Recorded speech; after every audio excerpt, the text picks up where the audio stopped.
সম্প্রতি বাংলাদেশ বিনিয়োগ উন্নয়ন কর্তৃপক্ষের নির্বাহী চেয়ারম্যান আশিক চৌধুরী তার কর্মদক্ষতা, উপস্থাপনা শৈলী ও যোগ্যতার প্রমাণ দিয়ে মানুষের মন জয় করেছেন। বুধবার 9 এপ্রিল বিনিয়োগ সম্মেলনের উদ্বোধনী অনুষ্ঠানে তিনি একটি প্রেজেন্টেশন দিয়েছেন। তথ্যবহুল ও সাবলীল ভাষায় দেশের সম্ভাবনাময়ী খাতগুলো তুলে ধরার সেই ভিডিও ইতোমধ্যে সোশ্যাল মাধ্যমে ভাইরাল হয়েছে। এরপর থেকেই আশিক চৌধুরীর প্রতি মানুষের যেমন আগ্রহ, তেমনি উৎসাহ বেড়েছে বিডা নিয়েও।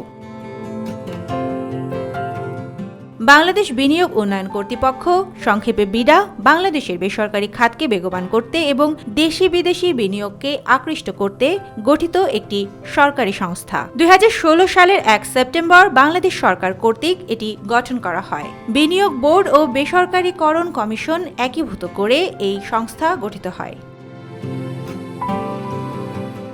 দেশি বিদেশি বিনিয়োগকে উৎসাহিত করতে বাংলাদেশ সরকার 1989 সালে বিনিয়োগ বোর্ড গঠন করে।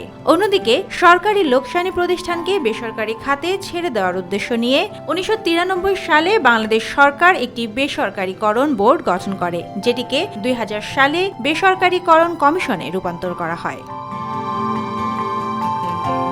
সংস্থাটি বেসরকারি খাতে বিনিয়োগ উৎসাহিত করার পাশাপাশি বিনিয়োগের প্রতিবন্ধকতাসমূহ নিরূপণ করে, শিল্প কারখানা প্রতিষ্ঠানের প্রয়োজনীয় সুযোগ সৃষ্টি করে ও সেগুলোকে সহায়তা প্রদান করে। উভয় সংস্থা তাদের সংগঠনের উদ্দেশ্য পূরণে ভূমিকা রাখতে পারছিল না, ফলে এই বিষয়ে সমালোচনা তৈরি হয়। 2014 সালের এপ্রিলে প্রধানমন্ত্রীর কার্যালয় বিনিয়োগ বোর্ড ও বেসরকারীকরণ কমিশনকে একীভূত করার নির্দেশ দেয়।